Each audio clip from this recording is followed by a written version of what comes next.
Waalaikumsalam warahmatullahi wabarakatuh. Sebelumnya perkenalkan, nama saya Sufi Sektiawardini, mahasiswa semester 3 Prodi Sejarah Peradaban Islam dari Universitas Islam Negeri Sunan Gunung Jati Bandung. Ya.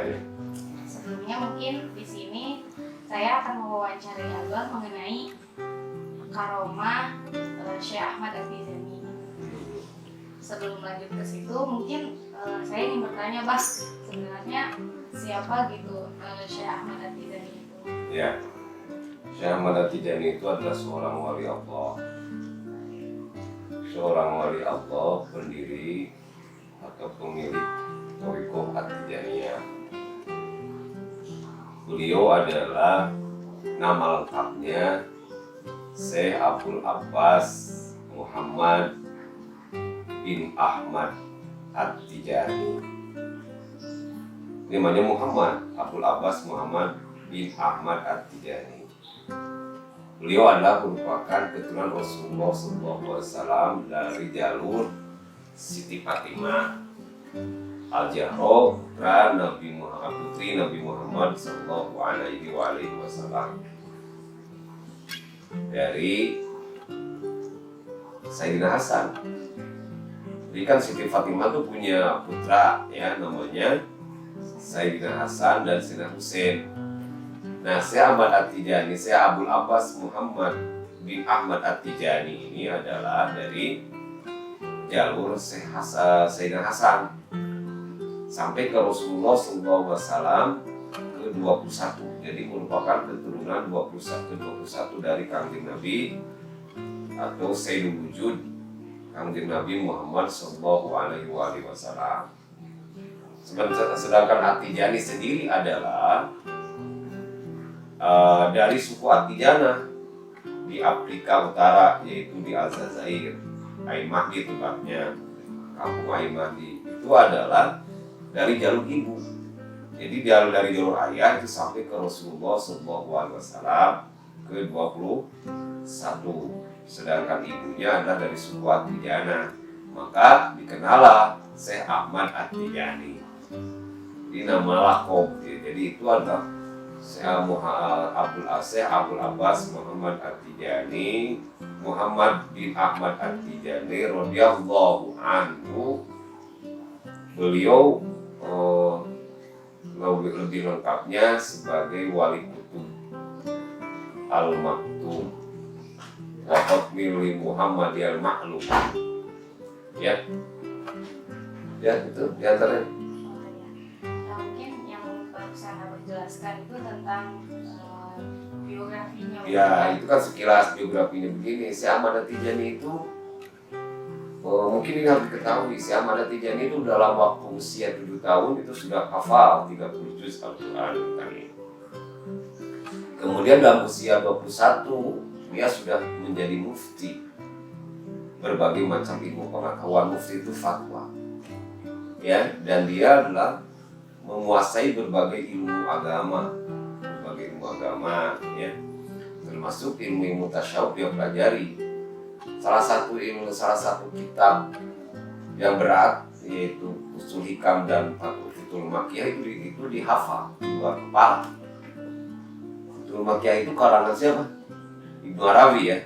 Itu diketalah itu di luar kepala. Itu sekilas biografi tentang Syekh Ahmad Tijani, atau lebih lengkapnya Syekh Abdul Abbas Muhammad bin Ahmad At-Tijani radhiyallahu anhu. Yang mungkin karena tadi kan Abah sudah menjelaskan secara singkat biografi Syekh Ahmad At-Tijani. Lalu mungkin pertanyaan selanjutnya tuh bagaimana makom kewaliannya gitu lah. Ya. Bisa dijelaskan. Ya, makom kewalian daripada Syekh Ahmad Tijani itu makom kewalian yang sangat agung, tinggi. Beliau adalah menempati Wali Kutub Al-Maktum dan Khotmal Awliya, Wali Khotam Lil Muhammadil Ma'lum. Jadi gini, kutub itu, setiap wali-wali itu ada kutubnya, ada polosnya, ada pemimpinnya. Misalnya ada kutub satu wilayah. Misalnya di Jawa ada kutub pimpinan wali-wali itu, yaitu oleh Allah diangkatnya kutubnya itu. Kutub poros wali-wali seluruh Pulau Jawa pada zaman itu dan di tempat itu. Misalnya ada wali kutub yang bernama Syekh Asajili, itu wali kutub juga, atau Gaus wali kutub. Seperti juga misalnya Syekh Abdul Qadir Jailani, itu juga ada wali kutub. Nah, wali kutub beliau itu adalah wali kutub pada sedunia pada zaman itu. Ini nggak masuk kan? Pada zaman itu. Jadi gelar sultan auliyanya sama Syekh Qadir Jailani itu pada zaman itu. Artinya selama dia hidup. Nah, sementara Syekh Ahmad Tijani itu adalah wali kutub bigul zamanin wa makani. Tidak terbatas oleh waktu dan tempat. Jadi kutub al-maktub itu diantaranya itu pengertiannya. Jadi wali kutub yang sangat agung. Jadi seluruh masroh-masroh kewalian al-wilayah termasuk wali-wali kutub itu adalah dari al-kutub, dari wali kutub ini. Yang kedua, pakat yang kedua adalah bukannya kutub wali kutub, beliau juga adalah menempati makam khotmal aulia. Khotmah itu penutup aulia para wali. Nah, di sini bukan berarti khotmal aulia di situ adalah penutup para wali, tidak akan ada wali sampai yaumul qiyamah. Gitu kan?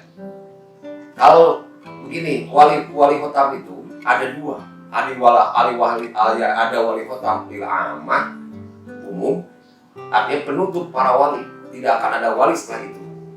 Itu kiamat. Siapa itu? Hanya diberikan nanti kepakat wali itu kepada Nabi Isa alaihissalam.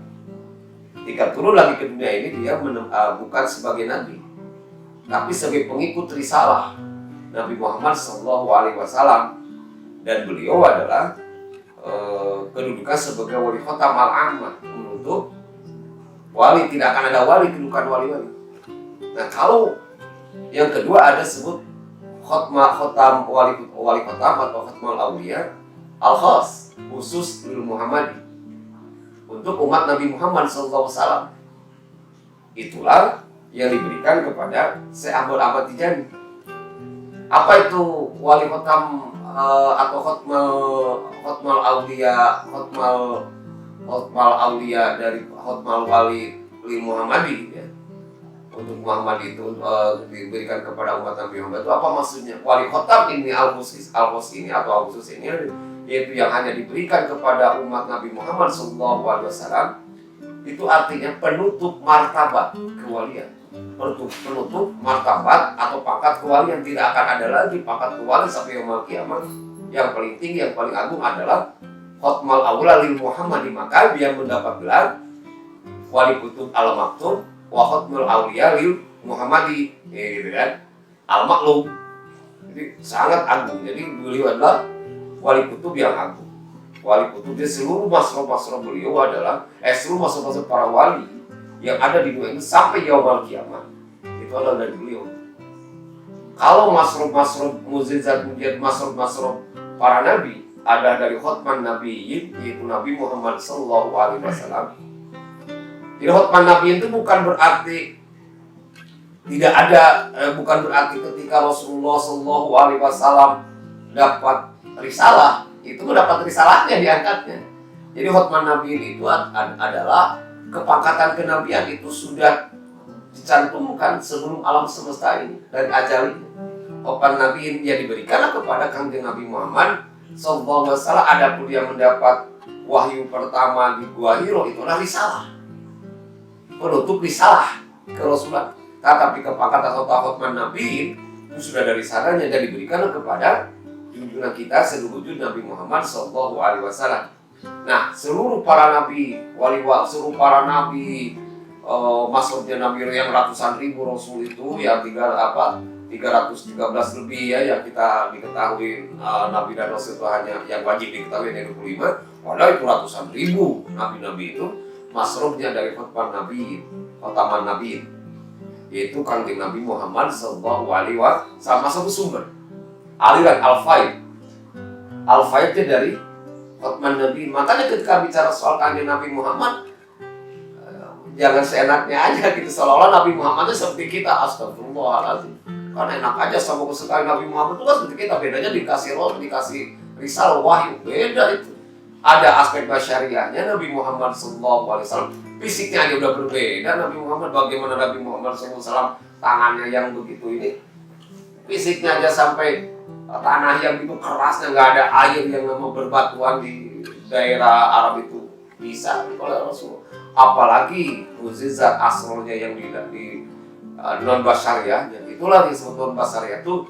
Di dalamnya disebut al-haqiqatul Muhammadiyah. Al-haqiqatul Muhammad itu sudah ada dari alam ajalinya.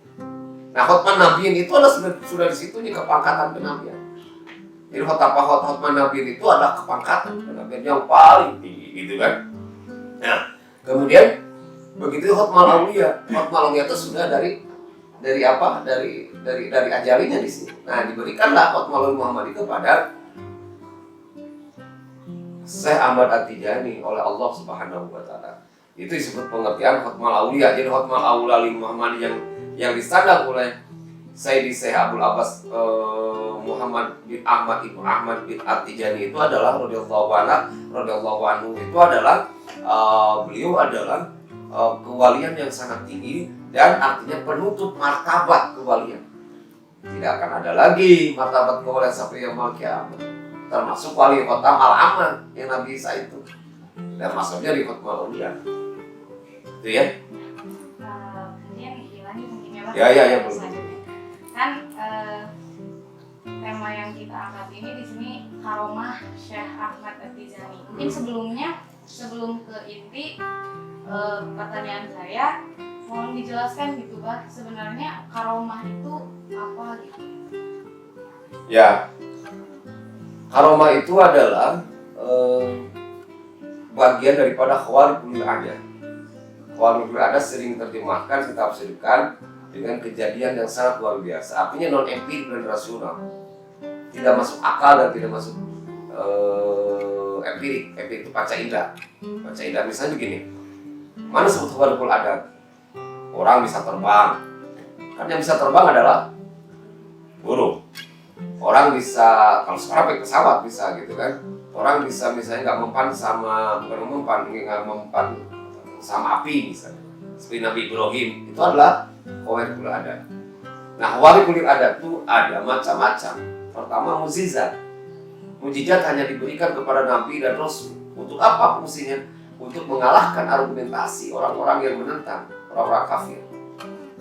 Yang kemudian juga ada sementara yang disebut dengan yang kedua tadi karomah. Karomah itu adalah yaitu kejadian yang sangat luar biasa yang diberikan kepada wali-wali Allah. Dan yang ketiga ada ma'unah. Ma'unah itu pertolongan. Diberi ini menurut kajian tasawuf ya, ma'unah itu pertolongan diberikan kepada orang-orang mukmin muslim yang soleh, yang bukan ahli, yang bukan wali atau nabi ya. Itu adalah ahli ibadah oleh orang soleh. Sementara di luar itu diberikan kepada orang mukmin yang fasik gitu, orang kafir ya, musyrikin, itu namanya istijraj atau istijroj, yaitu diantaranya syihir, ya kan? Nah, karomah itu seperti juga dengan mukjizat. Mukjizat ada dua macam, karomah juga ada dua macam. Mukjizat itu ada yang mukjizat fisik. Bagaimana seperti misalnya tadi sebut Nabi Ibrahim alaihissalam tidak terkena api, gitu kan fisik kan. Nabi Musa alaihissalam apa?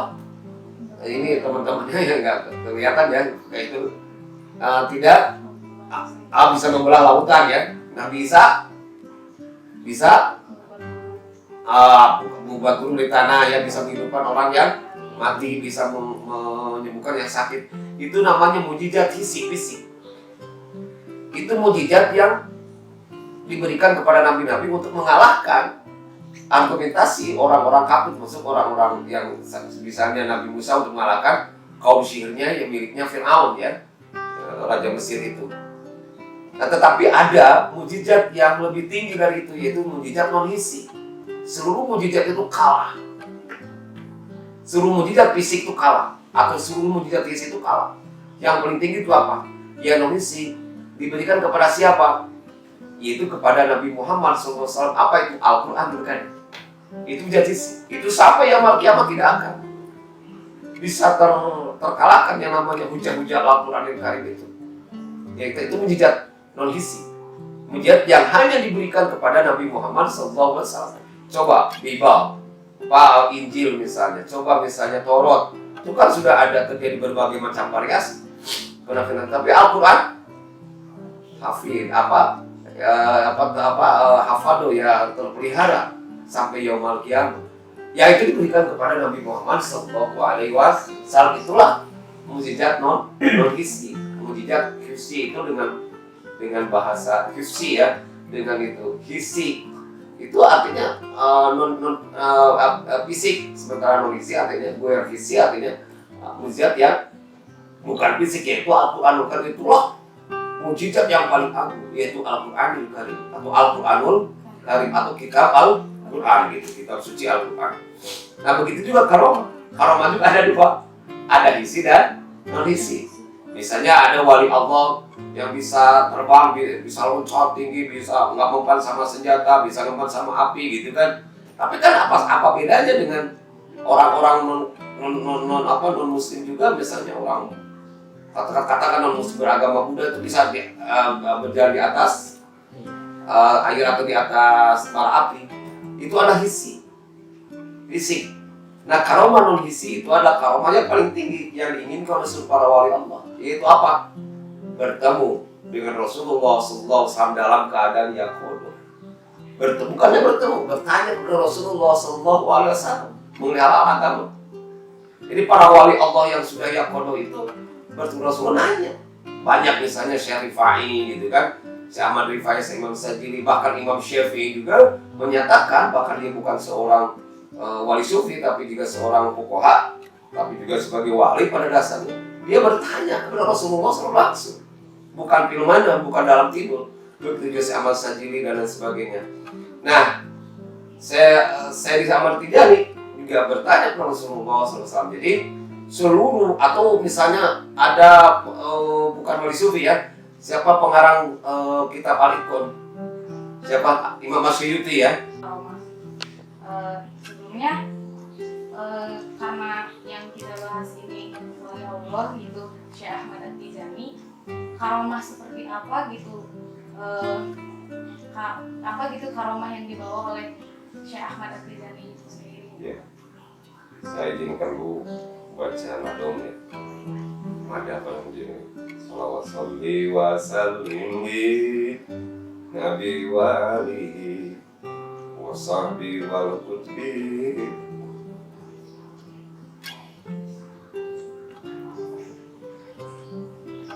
Mulailah. Salli wa sallim Nabi wa alihi wa sahbihi wal qutbi tijani nasri hamdan lidil jalali wal ikrami ila khosona bisa idil anami. Allahumma salli bi jumlati abil faidi tijani, amin. Mudah kita bisa dikumpulkan dalam faidnya jumlahnya sama Tijani yaumul qiyamah, amin ya rabbal alamin. Agak berat ya pertanyaan tentang siapa karomah Sayyidi Abul Abbas Muhammad Tijani, karena beliau itu adalah sahibul karomah. Kalau Nabi Muhammad SAW sahibul mujizat, seluruh mujizat para nabi itu adalah keluarnya, ada masalah dari Nabi Muhammad SAW. Karena tidak ada yang nabi-nabi yang lain tidak mendapatkan mujizat non-hisi. Itu Al-Quran Karim. Semuanya hisi, fisik gitu. Nah, saya mati jatuh Sayyidul Karomah. Sayyidul Karomah, pemilik karomah. Kenapa? Karena wali kota. Ini masr asro semua wali-wali itu dari Khotmalau Liyalil Muhammadi. Asronya dari karomahnya, asronya seluruh wali-wali itu dari Khotmal Aulia Al-Hus yaitu Muhammadi, yaitu Khotmal wali Khotam bil Muhammadi yang diperuntukkan hanya kepada umat Nabi Muhammad yang pada saat ini sampai yaumul qiyamah dipegang oleh Sayyid Abul Abbas Muhammad, itu didapat oleh Sayyidi Syekh Abul Abbas Muhammad Ibnu Ahmad At-Tijani radhiyallahu anhu Al-Hasani kan. Nah, jadi itu. Jadi Sohibul Karomah gitu. Sohibul Karomah yang sangat tinggi gitu. Nah, artinya yang membeli karomah itu adalah Syekh Ahmad Tijani. Serunya masuk-masuk wali-wali itu dari Syekh Ahmad Tijani, dari wali khotam itu. Ya, wali khotam. Apa? Saya sebut tadi bahwa di antara saya sebut tadi bahwa karomah seperti mujizat, ada karomah isi, ada mujizat isi dan isi. Begitu juga karomah.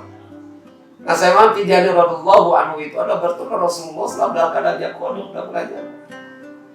Dia bertanya kepada Mas'ud, bertanya kepada Rasulullah SAW. Makanya ketika dia bertanya, kola, saya wujud.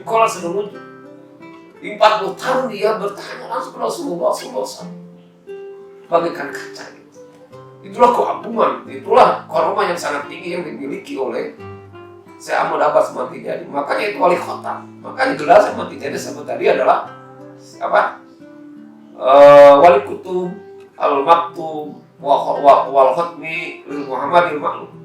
Berarti berapa? Al-kutub, al-maktub, khatmal auliya, Muhammadi al-ma'lum. 5 gelar yang dipegang oleh yang didapatkan oleh Syekh Abul Abbas Muhammad At-Tijani Al-Hasani radhiyallahu anhu.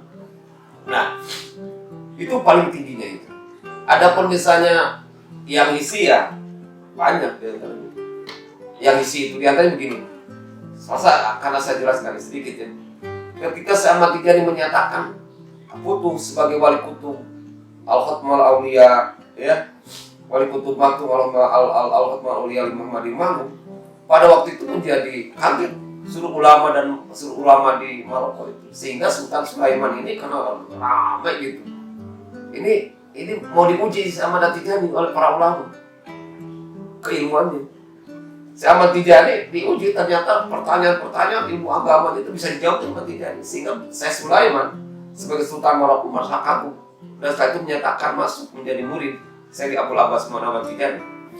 Tapi ada sekitar 50 ulama yang ingin menjebak Syekh Ahmad Tijani. Mencek bahasa Sunda menginginkan berbilang. Itu isi ya.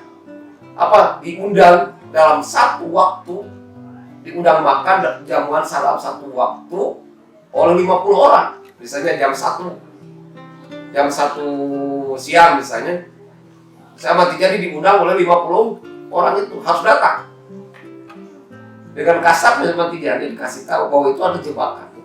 Ternyata Syekh Ahmad Tijani bisa mendatangi 50 orang itu dalam satu waktu di tempat yang berbeda.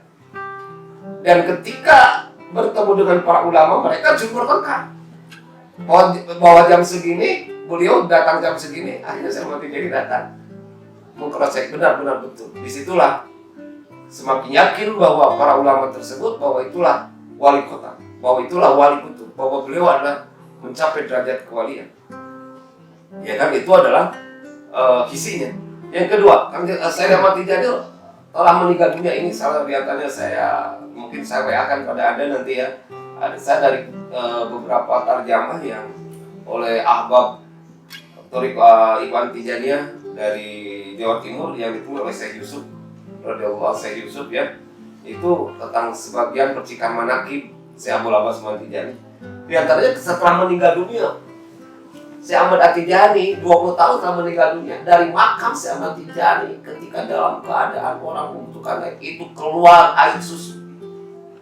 Dan seluruh yang ada di setiap tempat makam itu penuh tempat-tempat bejana-bejana dengan air susu, seperti perahan yang asli dari sapi, air susu sapi. Dan sampai hari ini masih ada bukti-bukti itu bahwa itu adalah susu yang keluar daripada makam Syekh Abul Abbas Muhammad Tijani. Itu dua isi ya di antaranya. Karomah Syekh Ahmad Tijani. Kemudian di antara karomah yang lainnya apa? Ini saya sebutkan, misalnya saya akan bacakannya. Diterjemah aja. Sesungguhnya sering sebab beliau tempat yang jauh didekatkan, dan juga sering benda mati berbicara kepada beliau dengan bahasa yang fasih. Benda mati? Kamu coba benda kalau kelinci bisa ngomong ya, bisa ini benda mati ngomong. Tumbuh-tumbuhan misalnya kan, batu-batuan, jamad itu bisa bicara kepada Sayyidi Abul Abbas Muhammad Tijani dengan pasti. Serta beliau sering diperlihatkan hal-hal yang gaib yang orang lain tidak bisa melihatnya. Beliau juga sering bercerita sesuatu yang akan terjadi. Kemudian sesuatu itu pun terjadi seperti apa yang diceritakan beliau. Dan begitu juga seringkali alam ini ikut pada perintah beliau. Dan sering di antara sahabat beliau yang mengalami sakit parah bisa sembuh dengan keinginan beliau yang luhur, dengan doa beliau. Dan juga sering dengan sebab beliau Allah menolong orang yang teraniaya, yang terdolimi, yang akan dilakukan oleh tangan-tangan penganiaya jadi tertolong. Dan juga sering Allah menolong dengan sebab beliau orang-orang yang hampir meninggal, tertimpa musibah di perjalanan darat maupun di lautan. Kemudian dan sering di antara pejabat yang lalim serta melebihi batas aturan agama dipecat seketika dari kekuasaan oleh Allah sebab keinginan beliau yang mulia. Dan juga sering orang sempurna yang tidak mulia dan orang bodoh memiliki kemampuan menjadi mulia sebab beliau dengan doa-doa beliau. Begitu juga banyak daerah yang dibantu dengan doa beliau sehingga diberi hujan deras yang mengalir airnya pada semua hamba setelah mereka mengalami kemarau panjang. Dan selain tersebut dari karamah-karamah beliau yang tersinar seperti memperbanyak makanan yang sedikit dengan doa atau pegangan tangan beliau yang suci. Jadi makanan sedikit ya, kanjeng Rasulullah juga salah itu, kemudian kanjeng Rasulullah yang begitu kan ada di antaranya. Nah, satu karamahnya itu juga seperti terkabulnya doa beliau yang bagaikan pedang semurah yang tajam, dan juga seperti limpahan pertolongan beliau yang bagaikan curahan hujan deras dan awan hitam yang tebal. Nah, ini yang saya sebutkan tadi. Dan di antara karamah beliau radhiyallahu anhu sesungguhnya pada hari Sabtu bertepatan pada tanggal 17 dari bulan Allah Al-Muharram tahun 1270 Hijriah mengalir dari makam beliau yang mulia sebuah mata air susu perah. Dan air susu ini semakin bertambah banyak keluar dalam makam beliau sehingga semua orang berkumpul dan berdesakan untuk mengambilnya. Tidak ada satupun orang berakal di Pes kecuali memenuhi bejana-bejana mereka yang besar dengan air susu tersebut. Dan air susu tersebut masih ada, bahkan tidak berubah sampai saat ini di sebagian tempat. Maka alangkah agungnya karamah ini kata Syekh Yusuf ya, yang ditulis dalam manaqibnya ini ya. Nah, itu diantaranya banyak sekali diantara karamah Syekh Ahmad Tijani. Karena saya buat semua karamah. Di antaranya lagi misalnya Syekh Ahmad Tijani itu wali yang paham, yang memahami, yang mengetahui tentang Asmaul Azam. Asma Azam. Kalau kita kan hanya asma itu kira-kira. Antallahu asyhadu la ilaha illa anta subhanaka inni kuntu minadz dzalimin. Asmaul Azam itu banyak sekali.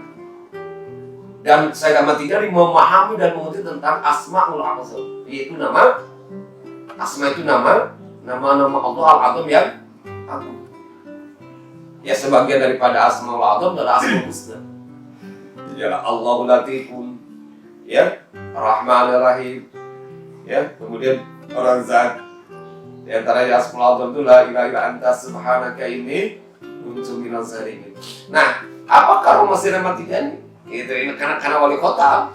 Wali khotam itu adalah karamahnya. Wali khotam Mulil Muhammad itu begini, kalau wali-wali yang lain itu asrornya karena isi dari nabi-nabi, misalnya dari satu Nabi Musa, Nabi Isa gitu kan, Nabi Daud gitu kan. Nah, ini seluruh asor nabi yang ratusan ribu itu jatuh kepada Syekh Abul Abbas Muhammad Tijani, dan dapat juga asror yang dari Nabi Muhammad, kanjeng Nabi Muhammad Sallallahu Alaihi Wasallam. Jadi kita harus berbahagia punya guru, punya nabi, wa khataman nabiyyin, dan punya guru Fatwal Aulia, gitu ya. Allahumma shalli ala sayyidina Muhammadin al-Fatih lima ughliqa wal khatimi lima sabaqa nasiril haqqi bil haqqi wal hadi ila siratikal mustaqim wa ala alihi haqqa qadri wa miqdaril azim. Ya, berapa lagi? Ya. Mungkin cukup, Pak. Alhamdulillah mungkin dari wawancara yang telah Abah paparkan barusan, semoga kita yang mendengarkan juga mendapatkan barokah juga berkah mungkin ke depannya ya, Pak ya. Dan semoga ilmu yang tadi Abah sampaikan mengenai karomah itu apa, dan karomah yang dimiliki oleh Syekh Ahmad At-Tijani semoga menjadi ilmu baru untuk kita, amin ya. Mungkin cukup, Bah. Alhamdulillah wawancaranya telah selesai. Mohon maaf bila sebelumnya saya banyak salah kata. Cukup sekian mungkin. Assalamualaikum warahmatullahi wabarakatuh. Waalaikumsalam warahmatullahi wabarakatuh.